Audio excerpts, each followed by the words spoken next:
Alright,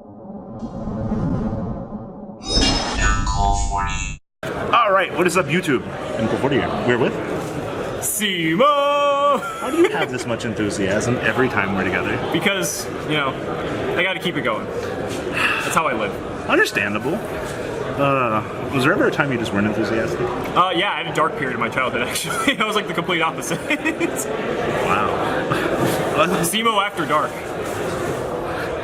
John tells me stories about when he does those. Alright, Well, so... we've slept together, so go on. Alright, so today we're going to be talking about the new ban list. PPG just concluded this weekend, but we have Chaos Impact on the horizon? Yeah. So, question of the day. What are we expecting, Chaos Impact to kind of do to the meta? Chaos Impact's weird because, especially since they banned Agripane, like Dragon Link was a deck a lot of people were looking forward to, but now with Agripane banned, it's not looking as big of a prospect anymore, and it's weird because now that that's gone, that was kind of like the best thing coming out of the set meta-wise. I think people were looking most forward to, and we don't. And the thing is, it's like we already had was it Gumblar banned here, so we weren't going to have it as nearly abusable as compared to something like in the OCG, where it's just completely degenerate. We would have just had like another combo deck that just loses to Nibiru, right? So, with that being said, what else do we have in the set? Like Marincess, like, okay, it's just like water Salamangreat, basically, which is fine. But I guess. They're not even good, though. That's what I mean. It's like, so that's the point I'm trying to drive home is like, do we have that much to look forward to when it comes to this set? IP Masquerain, or whatever her English name is, like, the interactivity on the opponent's turn, like, Orcus can now Unicorn on the opponent's turn. Yeah, but like... That's a lot. That card in itself is fine, and that's a very good Yu-Gi-Oh card, but I'm talking about in terms of, like, actual, like, decks. I don't think this actually really introduces many new decks into a competitive game, at least. Oh, absolutely not. Yeah. Like, Marincess, I think, can top a regional every blue moon. It's just going to be a dark horse, but... Yeah, literally. I think a Dragon Link shell can exist in some capacity, but it's not going to have nearly the strength that it would have if we still had Agripane. Yeah. So, it's just, like, that's kind of unfortunate for us, but I'm not sad that Agripane's gone, but I think for injecting a little bit of diversity into the game, that's not really going to happen anymore. Shout out to Sky Striker for being dead this list. I don't think it's dead, per se. Stop. No, I don't. I don't think it is. Like, I think one Widowmaker really hurts the deck, but I think it's still, like, people are going to try to find a way to play it. $5 bet it comes to 2 in January? Well... $5. Well, no, because they're going to get the new support card, so they're going to have to promote it. So, no, I'm not taking that bet. Okay. Ignition Assault's bringing support, so of course they're going to reinvigorate the deck with... Okay, so Chaos Impact is just doo-doo dog bet, right? I mean, from what we've seen so far, yeah. We've seen everything. I mean, yeah. Okay, so we have Dragon Maids coming out in November. Oh, boy. Please don't make fun of the waifus. Another dead archetype on arrival. Have fun. That's the only deck that can, like, viably play Super Reju. Like... Deep Dragon Drawing Sony. I'd rather play that than Dragon Maids. I'm sorry. Okay, so same stuff for October. November, Dragon Maids will top 1 regional and the top 32 amazing deck. And that's it. Yeah. Piloted by Asian Persuasion. I would see Johnny. Yeah, I could see Johnny. If anyone's gonna do it, Johnny will do it. Oh, absolutely. Yeah. It'll definitely be Johnny. And then we've got December's dead. Right? There's nothing coming out. I don't think so. Because Ignition Assault's in January. Okay. Yeah. So let's beat the dead content horse here. So Ignition Assault, we have the pirate archetype coming. What do you think it's actually going to do? I don't know. It's interesting. For higher 2.0. You cringed so hard. Like, I didn't think about it that way, but when you say it, it's like kind of. Yeah, I don't know. I'm not like optimistic about it. We need an archetype that actually interacts with the opponent's hand. Plunder their booty, steal their treasure, steal the cards out of their hand. Yeah. Like that can't be any worse than Time Thief. You'd say that, but you got one good card. Time Thieves are like, if you actually read the Time Thief Stratos card, that card's actually nuts. And then the little Lone Fire Dog. Yeah. Those two cards like are crazy, but it's like I'd like to see that archetype get more support, just solely because it's like I feel like that there's actually something there. And Redoer's a hell of a card. Ignition Assault. Maybe. Okay, so we have, and honestly, coming out of Ignition Assault, there's that new Gizmek card in Ignition Assault. That card is crazy. Holy shit. that card is nuts. Extra monster. You can eat off both extra monsters. Yeah, it can take your own extra monster, which is cool because like if there's a trigger that happens on special summon, this would never happen, but like hypothetically Kagari, you could eat your own Kagari, kill a monster, resummon Kagari, and add back like a striker card from your graveyard. Again, that would never happen specifically with striker. Disgusting. But like if there's any trigger that happens on special summon like that, that would happen. And I think that's pretty neat that you can do that. But you're gonna be using it as a Cyber Dragon Thousand Eyes Restrict 90% of the time. Oh, absolutely. Plus, I mean, it's gonna be a 3 on release, so. Yeah, that card easily, that's going to be a secret rare. I will guarantee you that's going to be a secret rare. I can't take that $5 bet. Yeah. I was going to say, $5 bet? No, you would. No. I like losing money, but not like that. Okay, so going forward, Ignition Assault's got that. We got the Pirate Archetype. Sky Striker and their Mysterious Link monster. Ooh, yeah, we haven't got that revealed yet. We haven't got anything revealed actually out of this. That should be next week actually. I was gonna say that's when we get the whole dump of everything, right? Yeah, a good chunk of it. Like, so that takes us up to January.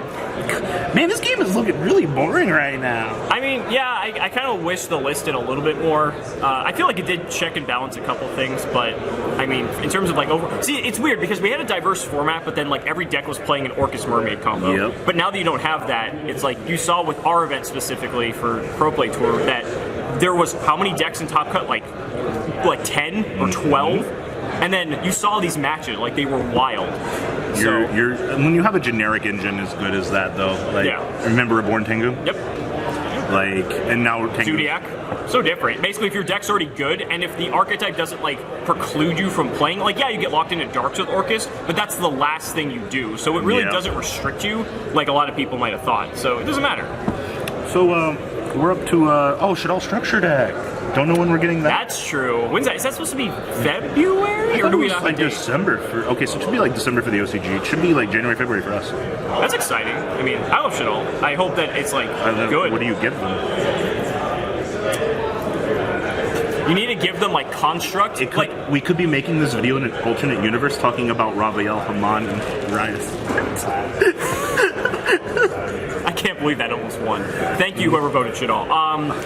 Imagine if they just made like construct, like in a link monster, not like the one that exists, but like the effect of construct. Like so, it's just like a link 2 that you make with Shaddolls, and it just like dumps a Shaddall from your deck. Do we even have to give them a link 2, or are they link 1 status now?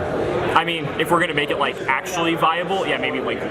But I mean, I don't know. I have to think about it, but I think there'd be a lot of really cool things you could do because Shaddoll in itself is already a very strong deck. People still side the Shaddoll engine as a way to just go second or just to out specific boards. So if you just give them like more updated 2019 tools, I could see that coming back into the meta like full force. And Mathematician's back at 3, by the way. 2019 tools, or we're going into 2020? Oh, that's true. Where we got Gizmex coming out of there. Sorry, 2020 tools. But you can even play a Gizmech in that deck because it's dark. Doesn't matter. March is the new mechanic. Oh, that's fair. New mechanic. We're gonna have red Yu-Gi-Oh cards. You know, I've been wanting that for the longest time. I wish Link monsters were red. I think that would look sick. What? Okay, so new mechanic. Hi, Farfa. What do you? So like red cards. But what do you want them to do? Trap monster. I don't know where you like. I honestly really like Link summoning a lot because it's like synchro summoning that's not as restrictive because you don't need specific levels and you don't need a tuner, right? So it's like I think that's cool. I'm still like the arrows, like we got used to it fine. It's not that big a deal, but I actually haven't thought about it too much because I'm just kind of focused on where things are at now. Conspiracy theory: speed duels were meant to test the next mechanic with skill cards. Skill cards. I think I actually made a video about that. Like if they were actually in the game, the thought of that terrifies me. I think that's a very bad idea. So we've got like dual-sided cards we haven't done yet. Yeah. We've got deck masters we haven't explored. We've got red cards, which who knows? But like you've got plenty of things you can still do. Like Magic got the Planewalker thing. Like the thing is, every time we get a new mechanic, we adapt to it, and we usually end up liking it. Like even now, like I'd say Pendulum Summoning probably has the most notoriety as being as what people dislike because it was just too much. I think Link's got it right because it wasn't overly complex. Imagine if Pendulum Scales numbers mattered on the scales left and right. That'd be weird. I was waiting for that. I was waiting for that too. I know you have that card that you made that counts as both. But imagine if we actually got Link monsters before we got Synchro Xyz and Pendulum. Like, because it'd be cool because then it wouldn't feel like it's forced, and we were used to Links before all these other mechanics. Yeah. I think it would be really interesting if that happened in a reverse order, because then when we got the other stuff, it wouldn't seem as oppressively limiting for so many decks to be able to play these types of cards. Yeah. And people wouldn't have felt like, oh, my deck got robbed of me because I don't have a Link monster. Whereas if we already started with the Link monsters, you would have been able to do that. So whatever the new mechanic is, I don't want it to restrict people from playing a deck that they like. Remember the beginning of Link era? I can't play Quasar anymore. Yep. I mean, well, okay, you got what, Mrs. Radiant?